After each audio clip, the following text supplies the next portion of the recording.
ଏଠାରେ ଉପସ୍ଥିତ ଥିବା ମୋର ସାଙ୍ଗମାନେ ଆଜି ମୁଁ ଗୁରୁ ଦିବସ ଉପଲକ୍ଷେ କିଛି କହିବାକୁ ଯାଉଅଛି।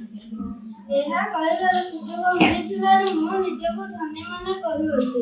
ପ୍ରତିବର୍ଷ ସେପ୍ଟେମ୍ବର 5କୁ ଆମେ ଗୁରୁ ଦିବସ ଭାବେ ପାଳନ କରୁଛୁ। ଏହି ଦିନ ଡକ୍ଟର ସର୍ବପଲ୍ଲୀ ରାଧାକୃଷ୍ଣଙ୍କ ଜନ୍ମଦିନ ଅଟେ। ସବୁଠାରୁ ବଡ଼ କଥା ହେଲା ଭାରତ ବିଶ୍ୱ ଗୁରୁ ଦେଶ।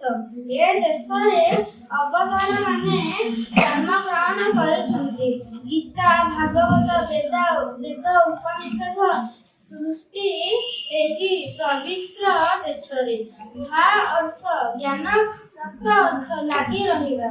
ଯେଉଁ ଦେଶର ସନ୍ତାନ ସର୍ବଦା ଦିବ୍ୟ ଜ୍ଞାନରତ ରହନ୍ତି ସେ ଦେଶର ନାମ ଭାରତ। ଗୀତା, ବେଦ, ବେଦାନ୍ତର ପ୍ରଧାନ ଆଚାର୍ଯ୍ୟ ଥିଲେ ବନାରସ ହିନ୍ଦୁ ବିଶ୍ୱବିଦ୍ୟାଳୟର କୁଳପତି ସର୍ବପଲ୍ଲୀ ରାଧାକୃଷ୍ଣ। ଦିନେ ତାଙ୍କ ପରିବାରରେ ଘୋର ଅଭାବରେ ପଡ଼ିଥିଲା।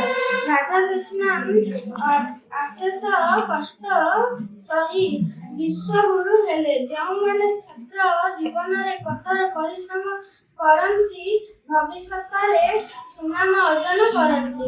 ଦିନେ ଗୋଦାବରୀଶ ମିଶ୍ରଙ୍କ ପାଠ ପଢ଼ିବା ପାଇଁ ପଇସା ନଥିଲା, କିନ୍ତୁ ସେ ଓଡ଼ିଶାର ଶିକ୍ଷାମନ୍ତ୍ରୀ ହୋଇଥିଲେ। ବିଶ୍ୱର ସମସ୍ତ ଜନନାୟକ ବୁଦ୍ଧିଜୀବୀଙ୍କ ଜୀବନର ପ୍ରଥମ ଅବସ୍ଥା ଭୀଷଣ ଦୁଃଖଦାୟକ, ପରବର୍ତ୍ତୀ ସମୟରେ ସୁଖମୟ ହୋଇଥାଏ।